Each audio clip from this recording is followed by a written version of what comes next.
I'm trying to get this recording in before my dog starts barking again.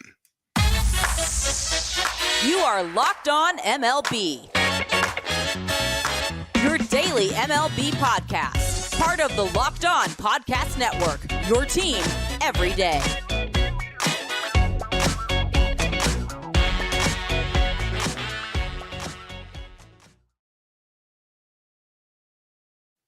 Bow wow and woof, baseball fans, and welcome to Locked On MLB, part of the Locked On Podcast Network, where it's your team every day. This is the daily podcast. We talk about all of Major League Baseball. I am your host, Paul Francis Sullivan. Please, where did I put my lower third? There it is. You can call me Sully. I have been a baseball podcaster for well over a decade now, and we're about to start my sixth season here at the Locked On Podcast Network. Follow us at Locked On MLB Pods on Twitter or on Instagram.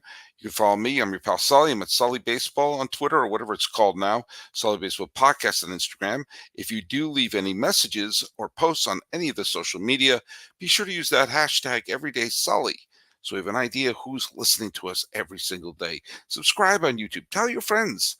The season's about to start, and boy, it is going to be a strange, fun season. Oh, before we get going here, let's go on and tell you that today's episode is brought to you by our friends at Prize Picks, the easiest and most exciting way to play daily fantasy sports. Go to prizepicks.com/lockedon and use code all lowercase LockedOnMLB for a first deposit match up to $100. And let's just quickly go over the trivia question. I briefly brought up the Oscars and the other show because it's my other obsession. And I asked which member of the Baseball Hall of Fame has 2 Emmy Awards, as well as being a Hall of Famer as a player, 2 Emmy Awards. Now, I've got a couple of people who gave answers that weren't the ones that I was necessarily looking for. Dinglefluff says Bob Uecker, who is a Hall of Fame announcer, he very well may have 2 Emmys, but I was talking about a Hall of Fame player. Now, Mr. Thormeister said Frank Thomas won 2 Emmy Awards for being an analyst on the MLB Network and I believe on Fox, or maybe it's Turner. Forgive me, they bounce around a lot. Actually, you might be right in that. I may have this trivia question wrong. The answer I was looking for was Joe Morgan.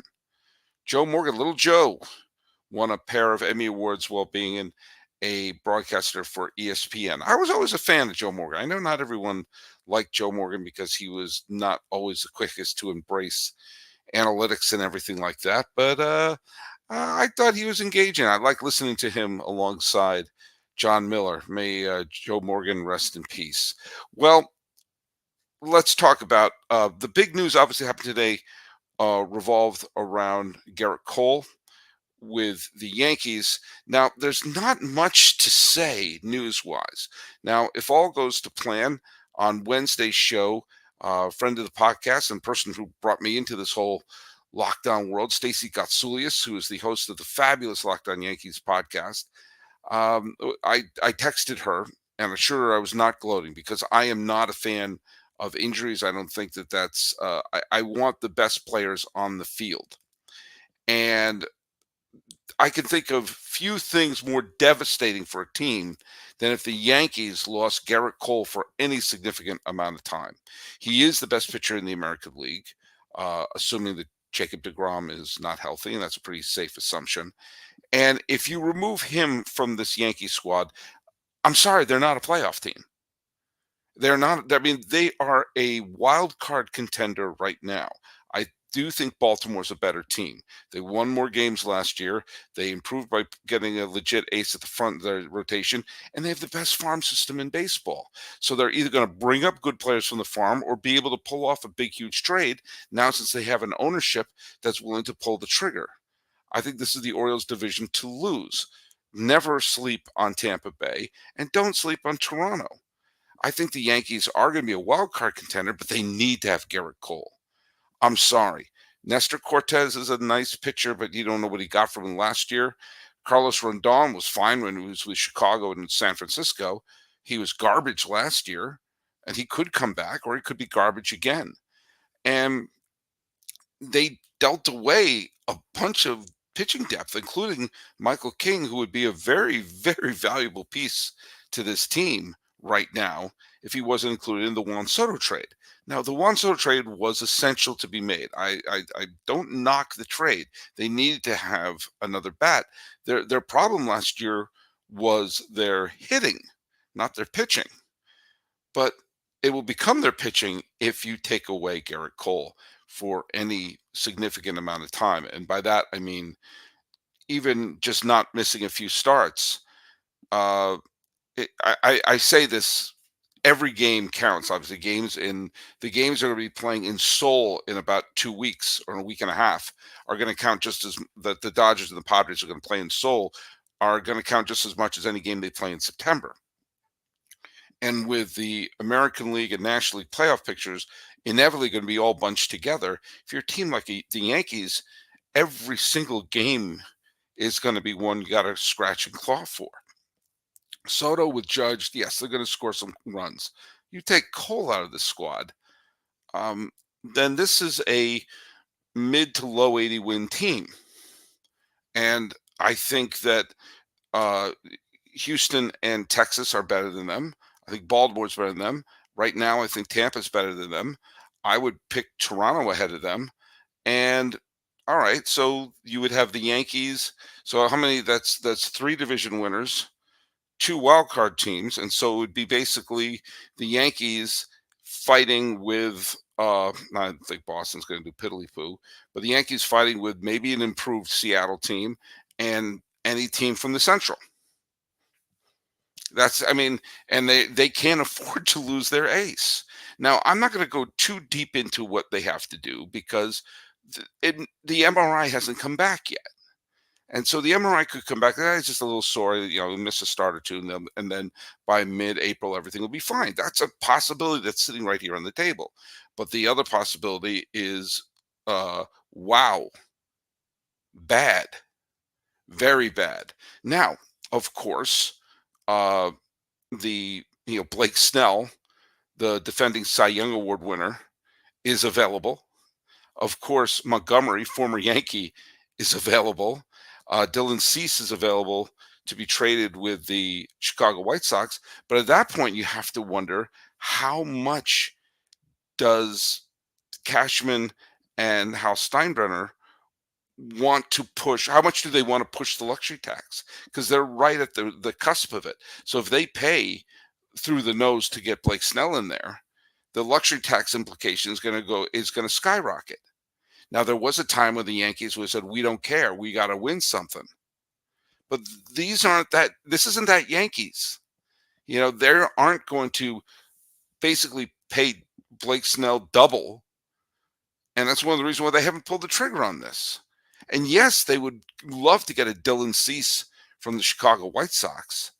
But they've already made a bunch of giant trades in order to bring in Verdugo, in order to bring in Juan Soto. They've traded a bunch of young pitchers. And the White Sox are like, oh, Yankees, you want to contend. And you've gone all in for Juan Soto, which means you have to contend this year. They'll ask for the sun, the moon, and the stars for Dylan Cease, which they don't necessarily have right now. So there's a very strong possibility in their audition season for Juan Soto that this could be, if Cole misses significant time, not really a playoff team. Now, as I said, it's not time to hit the panic button yet because we don't know the results of the MRI. But take a look around baseball. Max Scherzer is going to start the season on the injured list. Justin Verlander is going to start the season on the injured list. Shohei Ohtani is not going to pitch this year. Jacob deGrom. Yeah, Jacob deGrom is not going to be back for a while. And Giolito signs with the Red Sox. He has Tommy John surgery. People are having injuries left and right. Ace pitchers are falling like flies. And when you consider that Snell is unsigned, even if he signs right now, before I do my next ad read, you're not going to be able to get him from not being in spring training to being ready to be an ace at the major league level in 2 or 3 weeks. Even if Cole comes back and it's just going to be a quick stint on the injured list, you're probably not going to have either Cy Young Award winner starting the season on the active list. Something has to be done. Players are bigger, stronger, and faster than they ever have been, but pitchers are falling like flies. And the notion of an ace pitcher is a commodity of which there are very few, and a lot of them are old and been hanging around for a while. What can baseball do to fix this situation? What can they do to make this right? Do you know what I think they can do? I think they can turn to an old fashioned pitch that has fallen out of favor. But I think once they bring it back, it could lead to a new era of baseball aces and some fun ball games.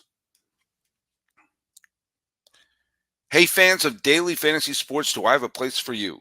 Prize Picks is the easiest and most exciting way to play daily fantasy sports. This isn't you playing thousands of other players. You can pick more than or less than on a 2 to 6 player stat projection and watch the winnings roll in. Football season is over, but the action on the floor is heating up. With college basketball taking over the next month, there's no shortage of high-stake tournaments. Turn your hoops knowledge into some serious cash. You want to play alongside some of Prize Picks' favorite players like Meek Hill or Sugar Sean O'Malley? You can find community plays under the promos tab of the app to view entries of some of the biggest names in the Prize Picks community each week. I'm going to play this week, and I expect Devin Booker to give me more than 30 points and Jason Tatum of my Celtics to pull down 10 rebounds. Download the app today and use code LOCKEDONMLB for a deposit match up to $100. Once again, download the app today and use the code LOCKEDONMLB for a first deposit match up to $100.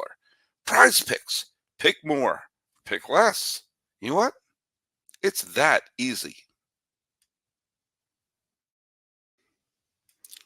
Locked On has launched the first ever national sports 24/7 streaming channel on YouTube, and now it's available on Amazon Fire TV in the free Fire TV channels app. Locked On Sports Today is here for you 24/7, covering the top sports stories of the day with local experts of Locked On, plus our national shows covering every league. Find Locked On Sports Today now available on the free Fire TV channels app. I was thinking about this today when I was trying to figure out how I'm going to handle this show. There's a pitcher out there who had a very good outing in spring training, who has my attention and should have all of baseball's attention. His name is Matt Waldron. Do you know who Matt Waldron is? He's on the thumbnail for this particular video. Is he an ace pitcher? He's a 27-year-old pitcher for the San Diego Padres. And last year, he started 6 games and relieved in 2 others, pitched 41 and a third innings and did okay, had a 4.35 ERA, pitched okay. And he pitched well the last couple of goes at it in spring training. He's a knuckleballer. He throws the knuckleball and will probably make the rotation. I was thinking about knuckleballers today. There aren't a lot of them, and they pop up from time to time. And knuckleball pitchers are kind of, I don't know, they're looked as kind of goofy, a little flighty, a little flaky, and they don't have that sexy pitch. They don't have that 100-mile-an-hour fastball and the curveball that breaks here and there. Doesn't have the big, strong, badass ace stuff. When they're up there, they stand up there and they throw that little butterfly up there. It's difficult to describe what a knuckleball is. Like you hold the ball like kind of with your fingers bent like this, and you kind of push the ball up where it doesn't have any spin or rotation, which means you could throw a wild pitch. You could walk everyone in creation, or it looks like this sort of floating bee up there that a batter can swing and miss at because I don't know where the heck it's going to be. A knuckleball done badly, you're basically throwing a wiffle ball pitch to a major league hitter. But done well, and you see pitchers making hitters look stupid. Absolutely ridiculous. Now, Phil Niekro, arguably the most famous and greatest knuckleballer of all time, Hall of Famer, whose stats were just through the roof. Yes, he would lose 20 games. He would win 20 games. He would throw an ungodly number of innings. And he was asked, why don't more people throw the knuckleball? And he was kind of incredulous. He said, why don't you ask, why do more people not throw 100 miles an hour? It's a talent. Yes, but it's also something that can be developed. It's something that could be taught. It's something that I think teams should take a good, long, hard look at developing knuckleballers. Think about some of the quality knuckleballers over the years. Something that a lot of them have in common are two things. They have long careers and they eat up a ton of innings. When you think about like someone like I grew up with a Wilbur Wood was a knuckleballer who pitched for the Chicago White Sox in the 60s and 70s. He was a starter and a reliever. And there were some years he would throw 48 starts. There's some years he would throw in 1972, which was a great year for the Chicago White Sox. He led the league with 376 and two-thirds innings. 376 innings, 49 starts. He completed 20 games and wound up being a legit Cy Young contender there. Niekro, as I mentioned, both the brothers, Phil and Joe Niekro, when Phil Niekro started, he played for the Milwaukee Braves. When he finished, he was with the Atlanta Braves, but also pitched with the Toronto Blue Jays. He was throwing 200 some odd innings when he was a 47-year-old man. He was a legit all-star when he was in his mid-40s. He won a ton of games. He lost a ton of games. He's among the all-time leaders in strikeouts and innings pitched. Year in and year out, he would just throw that knuckleball. And, some more, Tom Candiotti lasted a long time. Tim Wakefield, the late Tim Wakefield, may he rest in peace, took that knuckleball and threw for 19 years. Won 200 games along the way, consistently gave the Red Sox tons of innings. Would he get lit up every once in a while? Sure. But you knew that Wakefield was going to go deep in the game. And you knew that every single year, you were going to get 25 to 35 starts, or 20 to 30 starts, I should say, from Wakefield. And sometimes they put him sometimes he came out of the bullpen. Sometimes he would start, but he was reliable. He wasn't always a superstar, but you looked up and said, all right, we're going to get 200 innings out of this guy. You can get a more recent Cy Young winner in R.A. Dickey, who didn't have the super long career that some of those other ones have, but he wound up pitching. He wound up pitching for a decade in the major leagues, a little bit more than that, actually. And when he got the knuckleball down, won himself a Cy Young award with the Mets, going 233 and two-thirds innings in that wonderful 2012. And even though he wasn't spectacular for the years that he pitched in Toronto, he gave them innings. First year, 224 innings. This is 10 years ago, okay? In 2013, 2014, 2015, he's still throwing over 200 innings a season when he's in his mid to late 40s, because it doesn't put the wear and tear on the arm that the fastballs do, that the curveballs do. Lobbing up those knuckleballs. All of a sudden, if you have a staff of knuckleballers, okay, maybe there'll be some days they get lit up, but the chances of their arms breaking down become significantly less. I've said that one of the reasons why we don't have as many aces anymore is economic, because aces command the highest salary.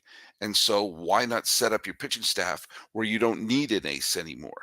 Your starting pitcher is going to be maybe an opener, or maybe not get through the sixth inning because, come the second time through the order, or third time through the order, you want to have a new pitcher in there, which means you don't pay a pitcher a big astronomical fee.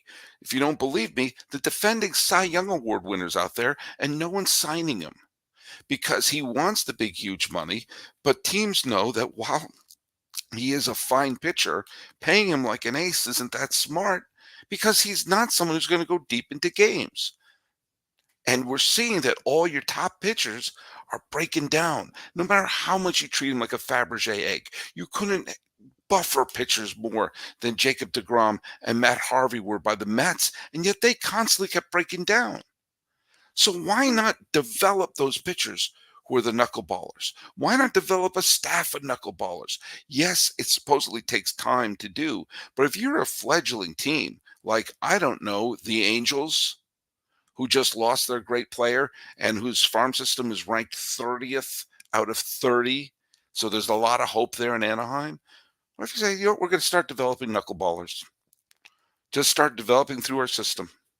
Some of them are going to make it, some of them not. Kind of like starting pitchers. The Paul Skeens of the world, Paul Skeens could turn out to be a great pitcher. He could wind up having a career like Steven Strasburg, where he's dynamite when he's healthy. Steven Strasburg is probably the way aces are going to be from now on. Dynamite when they're healthy, breaking down a lot. Their peaks are going to be super high, and Steven Strasburg's peaks were really high. But there was also a lot of years like, yep, he's going to be injured. He's going to lose a big amount of time. Instead, you have a bunch of pitchers who are going to give you 250 innings. Maybe not all of them are going to be great, but they're going to be innings. They're going to, and with those innings, you also don't have a worn down bullpen. But with the knuckleballer, you also have another thing that could happen in baseball, an important illusion that is slowly slipping away that maybe the knuckleball can bring back.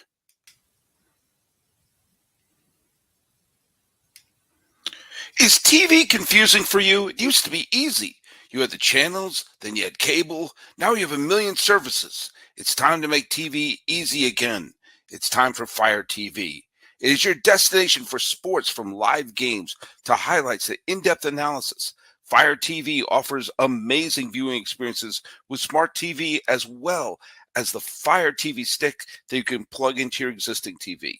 Get access to millions of movies, TV episodes, as well as free and live television. Whether it's the college basketball tournament or big league baseball starting up, you're going to want to have a Fire TV. And Fire TV has Fire TV channels. Check out the latest videos from your favorite sports brands for free.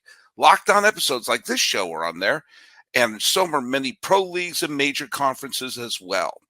Check out great sports, news, gaming, travel, cooking, and entertainment content.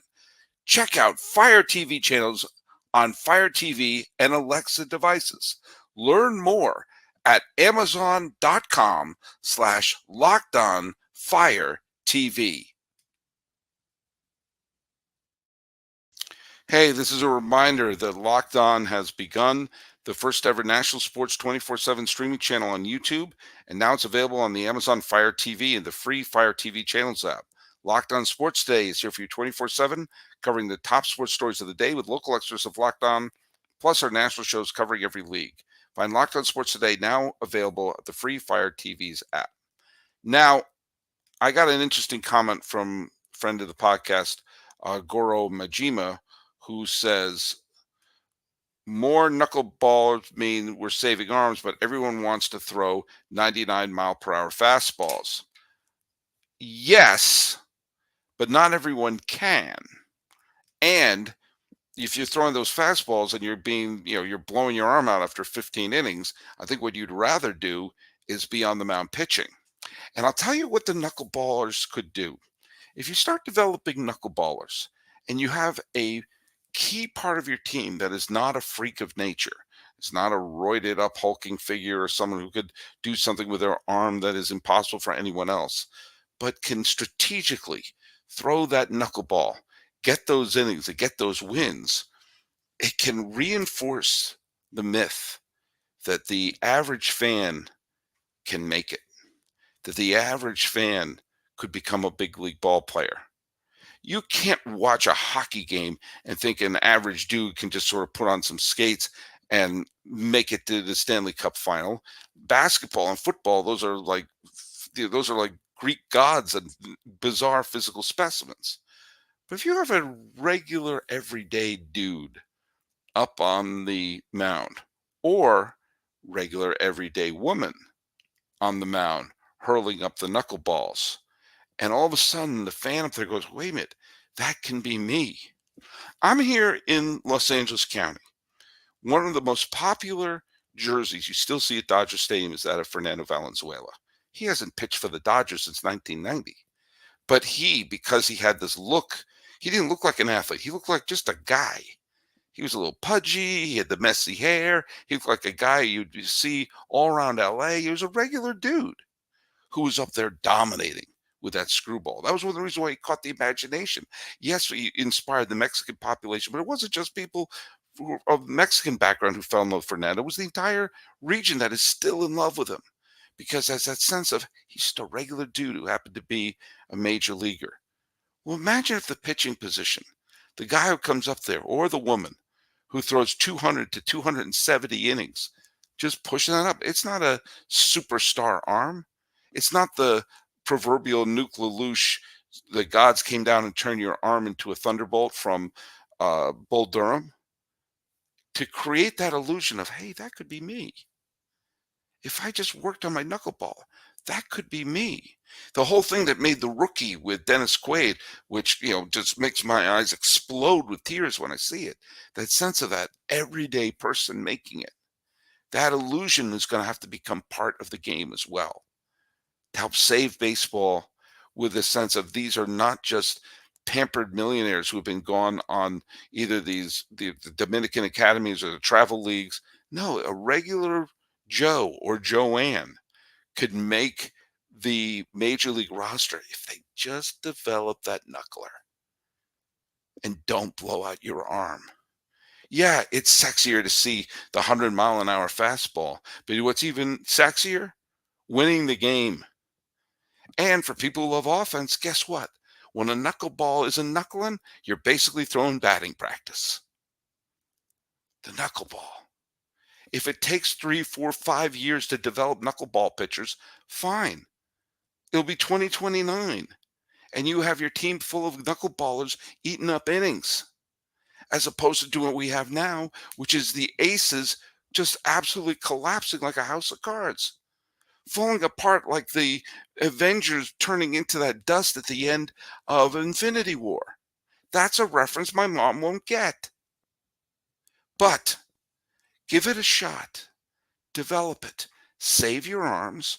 When you sign a player to a long-term deal, you know they're going to be around for a long term. Eat up those innings. Don't wear out your bullpen. And create a world where someone out there listening to a Locked On podcast and showing up to the ball game think, that could be me. That could be me. I can't hit the ball out of the ballpark. I don't have a great, huge arm. I don't have that eye as a hitter to be able to hit it into the gap with that, off the charts baseball IQ. If I throw that knuckler up there, I could get a ring. Give it some thought. Some team out there. I'm looking at you, Angels. I'm looking at you, Marlins.